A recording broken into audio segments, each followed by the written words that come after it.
Greetings, Authorpreneurs. Welcome to the Authorpreneur Secrets podcast, the show that uncovers the secrets to win with books, beyond book sales, and dominate authorpreneurship.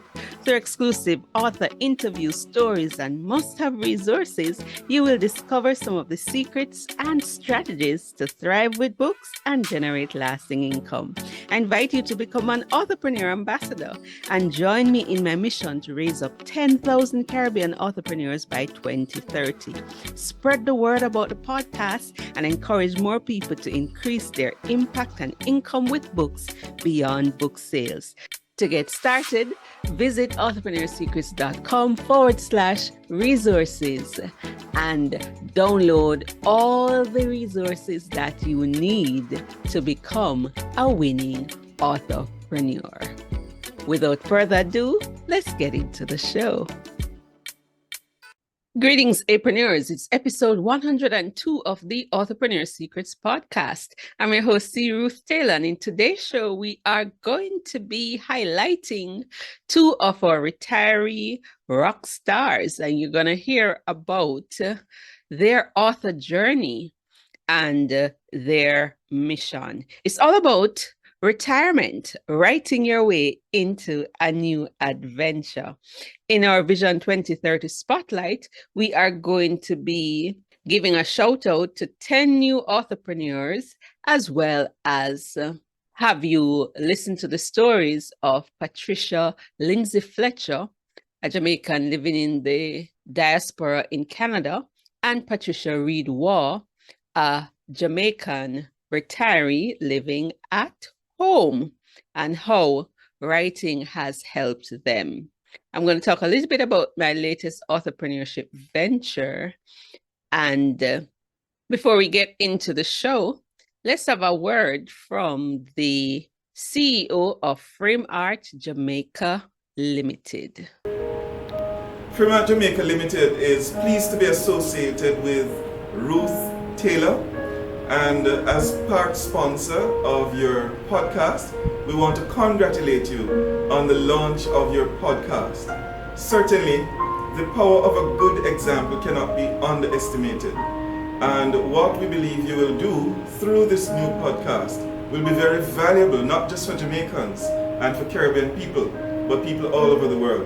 Certainly, the work you're doing through Extra Mile Innovators, as well as through your work as an authorpreneur, is an excellent thing. And so we are pleased to be associated with this as a company and wish you all the best and every success for what you're seeking to accomplish through your podcast. Again, congratulations to you from Frame Art Jamaica Limited. For all your graphic design and custom framing needs, you can visit Frame Art Jamaica Limited, located at 22C Old Hope Road, Kingston 5. And they are a one-stop shop for all your framing, graphics, and printing needs. And they were the first sponsor of the Authorpreneur Secrets podcast when we began in May 2021. All right, in terms of my personal authorpreneur update, I want to encourage you to join the Authorpreneur Secrets Book Club on Patreon. Remember, there are different levels of membership, but a big bonus is that you'll get 5 to 10 of my books when you join. Those are the ebooks. Those are books for authors, inspirational books, memoirs, personal growth books from my collection, as well as audiobooks. You get discounts on coaching programs, and you get to ask questions and pick my brain about author entrepreneurship, publishing, marketing, monetizing your books. Once per month, you can come to a live Zoom session, or you can send in your questions and I'll record the answers and send them out to you. So I want to encourage you to join the Authorpreneur Secrets Book Club. And you can find it at patreon.com/Authorpreneur Secrets. I also want to return to writing and completing the book Better Than I Dreamed, which is a study of the book of Ruth and looking at how pain has a way of kicking you towards your destiny. And it's a declaration, a reminder, to have positive expectations. God's desire is really to give us hope and a future. And I believe that if you really believe it and have that kind of expectation, that your ventures, your future, your life can be better than you dreamed. And so I want to get back on track with that. It's kind of challenging. Not gonna promise to finish it for my birthday because I have a history of, having a triple treasure birthday thing. I didn't have one last year. I think I really want to rest and relax on my birthday, but I'm also doing my doctoral studies, and I have a course that I'm doing now, the Theology of Work, which runs from April to June. So it's quite a bit. I don't think I'm going to finish that book, but I do hope I'll get to finish it for this year. There is still Driving with Confidence. I still have that outstanding chapter, and I'm hoping that I'll be able to get that chapter in from my driving instructor. And I'm also thinking, of reshaping that book a little bit, maybe collect more Driving with Confidence stories along with mine, and addressing, the issues of fear that prevent women from driving with confidence. So those two books are still waiting in the wings for me to work on. So that's just about it in terms of my own authorpreneurship ventures for the time being. And we have some exciting interviews coming up with some authorpreneurs, and I'm looking forward to releasing those. All right, so that's a wrap in terms of my authorpreneurship ventures and what I am up to.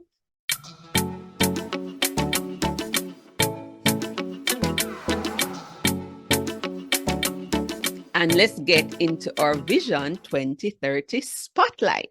Vision 2030 is all about raising up 10,000 Caribbean authorpreneurs by 2030 to create greater impact and income, and also to change family trees, create an asset that will impact generations positively, and also create generational wealth, thereby reducing poverty. I know what a book has done for me, being an author and going beyond book sales, and I want to see that replicated in the lives of others. And so in our Vision 2030 spotlight today, I'm going to give a shout out to 10 more of our authorpreneurs. The first one today is Diana Shanta. Diana Shanta wrote the book Jamaican Green Smoothies, and she had an entire movement around green smoothies. And she wrote the foreword for the book Authorpreneur Secrets. And as I began thinking about authorpreneurship, she was part of my accountability group, and she really shepherded me into this independent publishing and guiding me on my authorpreneurship journey and helping me to flesh out what it is that I really wanted to do. So she is one of our Authorpreneur Rockstars, and I just want to big up Diana Shanta. There's also Lady Tracy Williams. She is a Jamaican living in Italy, and she's just doing a phenomenal job. She has a radio show, and she's doing writing retreats in Italy, and she is showcasing authors, and she's helping others to publish. She's just doing an amazing job. There's Diane Batchelor, who has been using her book as a platform for advocacy for AVM supporters and has been speaking, and her book has really opened a lot of doors for her, and she's a big authorpreneur ambassador. In fact, one of the authorpreneurs whose story you're going to hear today, Patricia Lindsay Fletcher, it was Diane Batchelor who introduced her to me. And today, Patricia Lindsay Fletcher is one of our certified publishing coaches. She works with me in Bamboo Sparks, and it is because of authorpreneur ambassadors like Diane Batchelor who makes these connections. Then there's Joanne Richards Goff. Joanne was part of the Authorpreneur Secret Academy, and she produced Auntie JoJo's Goes Vegan, that book, and she has been helping people to live and adopt a healthy lifestyle with that book.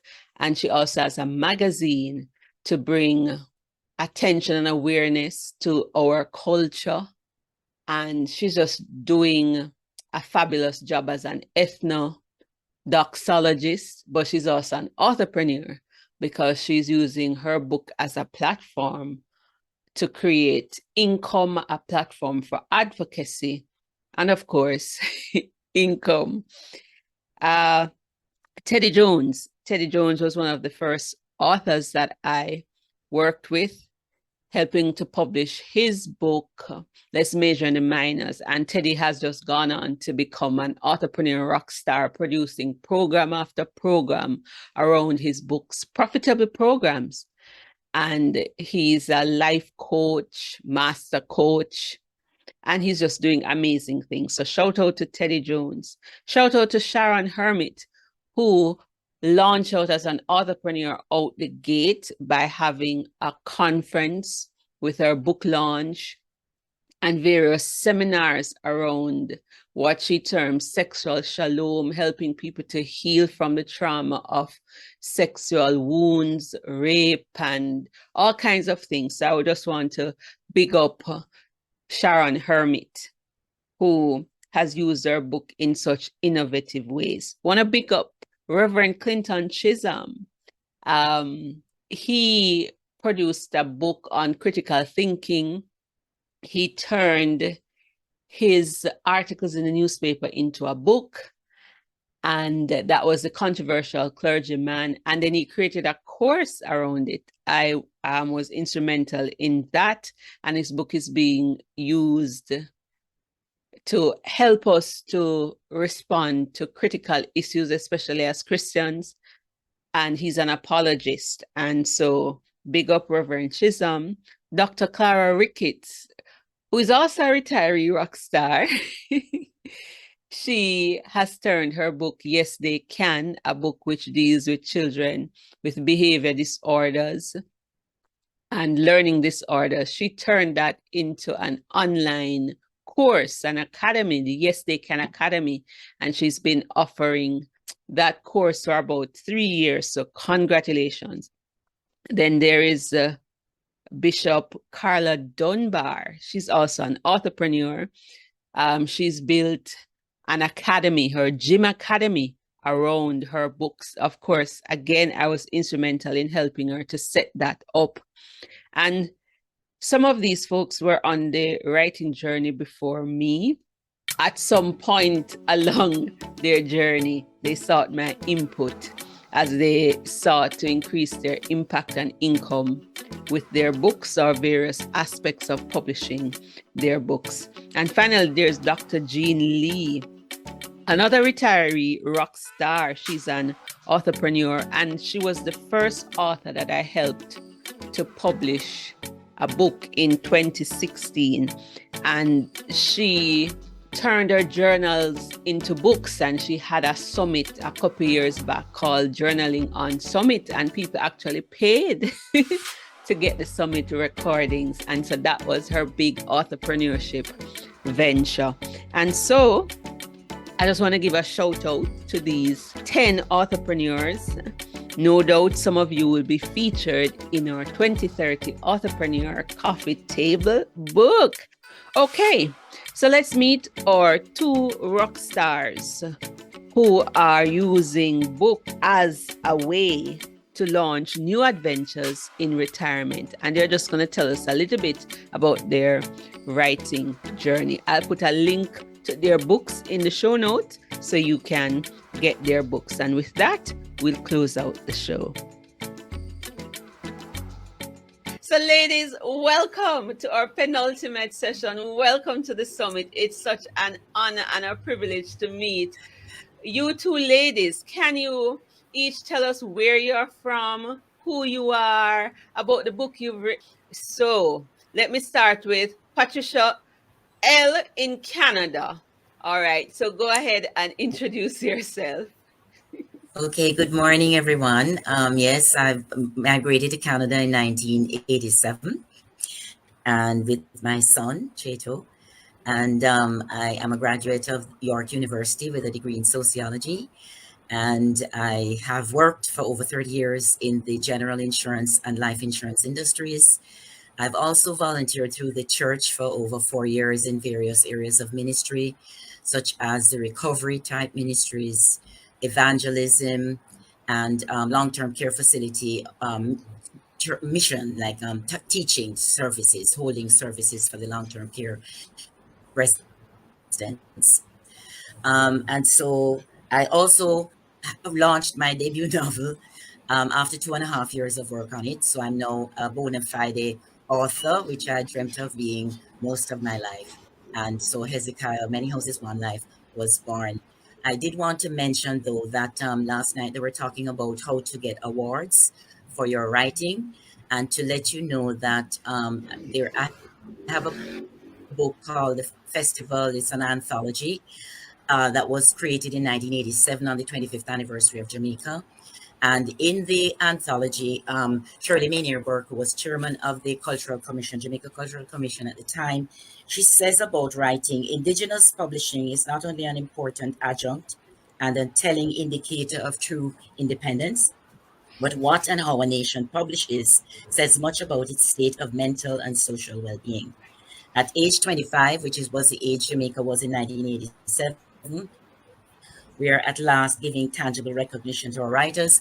And in that year, they acknowledged 22 writers, 22 Jamaican writers, including people like Olive Senior and, Dennis Scott and so on, by giving them gifts, awards of gold and silver, which were valued at approximately 5,000 Jamaican dollars at the time. So there is history here for that kind of recognition. And I'm glad to be part of the history that is unfolding now with the revolution that's taking place with that Ruth and her executive are creating for publishing for the world. Talk to us. Who is Hezekiah? Okay, well, Hezekiah, it was really Hezekiah Joseph Gerson Lindsay, and the newspapers often refer to him as HJG Lindsay. Born in 1899 and died in 1959. He was a Jamaican titan of the passenger transport industry. He became a multimillionaire. He owned lands. There's a road off Manningsville Road that's called Lindsay Terrace, which is named after him. And some people think he owned half of Portland, but that is not true. That's mythical. He did own several properties, agricultural properties in Portland, and he had 9 children. His wife was infertile, and so you know where the children came from. And so I'm a granddaughter of Hezekiah, and Hezekiah really blazed a trail. Javette was talking the other night about scaling up. Well, Hezekiah blew the thing off the roof. That was how successful he was. And he really set an example for entrepreneurship throughout his progeny. But of course, a lot of us have not lived up to that standard. Parents did go to Panama under contract to build a canal. And then he returned to Jamaica and began building his life as a young man there. So the thing about it is that I was driving a school bus for the Whitby, a company in Whitby where I was living at the time. It was a 72-seater school bus, and it was the school bus that became the muse for and trigger for me to start, documenting Hezekiah's life, because that's what his life was all about: passenger transportation, both in the country and the city. And so all the childhood memories came flooding back, and that is what motivated me, because the purpose of writing the book was to honor Hezekiah, because I think he was an unsung Jamaican hero. There are people who may disagree with that, because he was very assertive, let's put it that way. And for a jet black man in his era, living in Jamaica in the 20s, 30s, 40s, 50s, he broke a lot of barriers to get where he did at that time. So I felt honor was due to him for, his stick-to-itiveness and his acumen and his intelligence and a lot of stuff that I don't really see manifesting in the next generation. But yeah, so that was my primary motive. And then subsequently, I have realized that his skills had transpired to a lot of us, maybe in smaller doses. And so I was motivated to write also to just motivate other people to look at their attitude and approach to financial management, especially middle income people. So it's inspiring from that standpoint that, at a time when the color bar was what it was, and the colonial government's oppression was what it was, and all of that, that this man could emerge victorious in the midst of it.